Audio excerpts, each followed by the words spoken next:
Buena gente, ¿cómo anda? En el video de hoy les voy a explicar de la forma más absurda posible sobre las distintas teorías del lenguaje. Y prepárense que este video probablemente sea de los largos o tercera pierna, por lo que sin más interrupción empecemos. Iniciando con la teoría de Saussure, este tipo habla de que el lenguaje es heteróclito y multiforme. Y vos te dirás, ¿qué porquería significan estas palabras? Yo te explico. Heteróclito significa que no está sujeto a la regla común o que se aparta de lo regular, es decir, que no tiene una estructura en sí. Y multiforme viene a decir que tiene muchas formas e interpretaciones. Por lo que Saussure, con todo el pienso del mundo, lo resumió en una diala. O sea, que lo dividió en dos opciones, siendo el habla, como el lado individual, trata de la forma de hablar o expresarse de cada uno con las palabras, y la lengua, el lado social, es decir, lo que comparten las multitudes, como los idiomas. A este último lo llama sistema de signos, que se separa en significado y en significante. El significado habla del real, o sea, la palabra en sí. Por ejemplo, heladera. Cuando uno lo lee, no ve ese objeto, pero entiende que se refiere a eso. Mientras que lo significante hace referencia a todo lo real y tangible, como la heladera. Cuando uno ve el objeto, se nos viene a la mente el nombre de eso. Al combinar estos dos conceptos se nos da el resultado, la significación. Ahora, los signos por individual cumplen con estas cuatro condiciones. Lineal, esto se refiere a que las palabras se dicen de una detrás de otra. Por ejemplo, cuando alguien te quiere decir algo, no dice, sino que a la de dos. ¿Me explico? Solidario. Con esto nos referimos a que las palabras tienen una relación de ordinalidad. Un ejemplo de lo correcto. El aviones estoy cayendo. La forma correcta de decirlo sería los aviones están cayendo. Negativo. Quiere decir que los signos existen en oposición a otros, o sea que las palabras tienen como un némesis. Por ejemplo, blanco-negro, arriba-abajo, esta, aquello. Por último, arbitrario, o sea que la relación entre los signos y los objetos únicamente por su significado. Creo que eso es todo lo que tengo que decir de él. Ahora toca hablar de Jacobson. El chabón este explica cómo funciona el lenguaje según la intención del hablante. Él propuso que cuando nos comunicamos usamos diferentes funciones del lenguaje, dependiendo de qué queremos lograr con ese mensaje, creando un circuito de la comunicación, que se divide en seis factores. El emisor, refiriéndose a la persona u origen del mensaje, que es el lado más emotivo de texto. El mensaje, con esto nos referimos a lo que queremos decir y se centra en cómo está construido el mensaje, en su formato estética.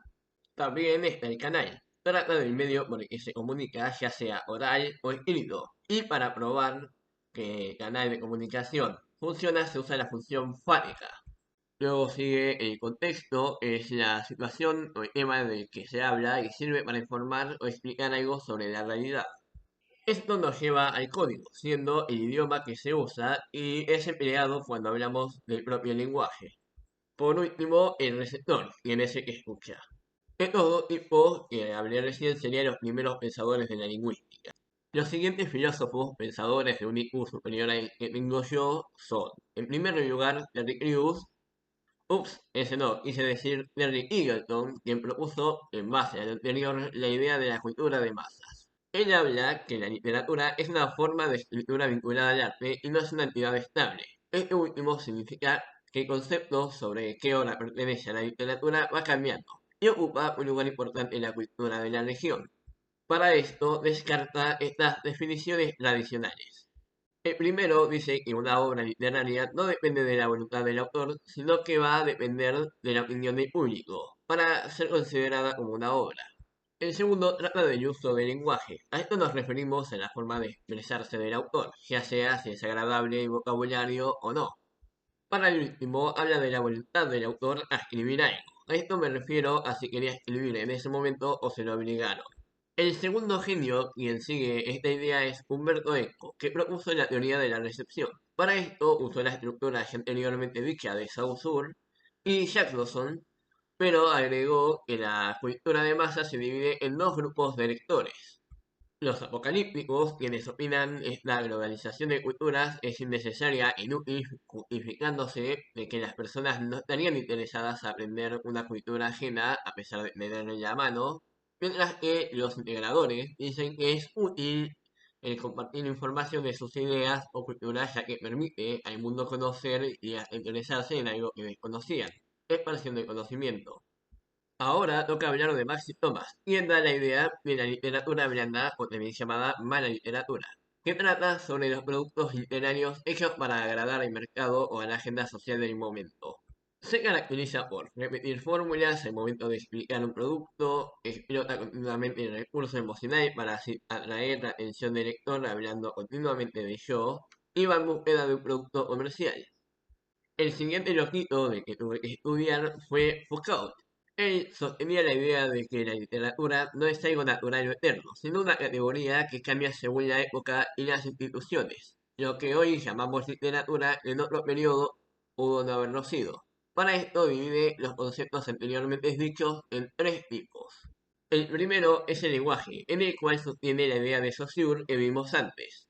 El segundo trata del concepto que le da a una obra basándose en la estructura propuesta por Jack Dawson. Él interpreta esto por todo lo que tiene una estructura reconocible. Por ejemplo, el de un cuento. Tiene inicio, nudo y desenlace, o de una novela que está dividida en capítulos, como el sexo, la novela. Por último, la literatura, para él, es la que llama la no literatura. La idea detrás de esta paradoja está en que considera como algo literario todo lo que tiene una transgresión.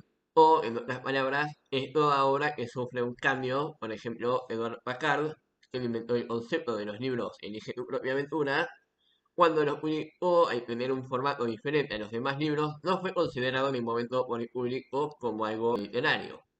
Pero acá surge un problema, es cuando se convierte en un género ya aceptado. Para esto, Foucault dijo que las obras no literarias son efímeras, o sea que no duran siempre como parte de la literatura, sino que luego se convierten en obras como las demás. El último filósofo es J.P. Sartre. El flaco este decía que la literatura es una herramienta social en donde se busca dar una crítica a las situaciones sociopolíticas del lugar. Esto lo que provoca es la división de dos tipos de escritores. En primer lugar está el autor comprometido, quien es el denunciante, aquel que se queja por su billetera. Este tipo usa un estilo sencillo y desarrollado de explicarse, llamado prosa. Esto para que el lector pueda entender sus ideas. Además, el autor debe tener cuidado de no caer en el didactismo. Les prometo que esta va a ser la última palabra rara que van a escuchar, o tal vez no. Pero volviendo al tema, este didactismo significa una bajada de línea, o en otras palabras, caer en el adoctrinamiento, algo que se debe evitar. El segundo se trata del autor evasivo, quien escribe e inventa por un simple amor al arte y con fines escapistas, es decir, que sus obras no tratan de ser alegorías a las situaciones de la vida real. Este maneja un estilo de escritura más metafórico y poético, evitando explicaciones simples y directas, lo que lo vuelve lo contrario de la prosa. Pero lo que más se queja este JP es que solo los burgueses eran los que podían producir la literatura. Y esto lo digo porque el escritor vivió en el inicio del siglo XX, por lo que la lectura estaba solo reservada a la clase alta. Hoy ya no quedan más filósofos por hablar, o por lo menos ahora. Espero les haya gustado y aprendido mucho porque me late la cabeza. Si es así, suscríbanse y activen la campanita y denle like y nos vemos luego.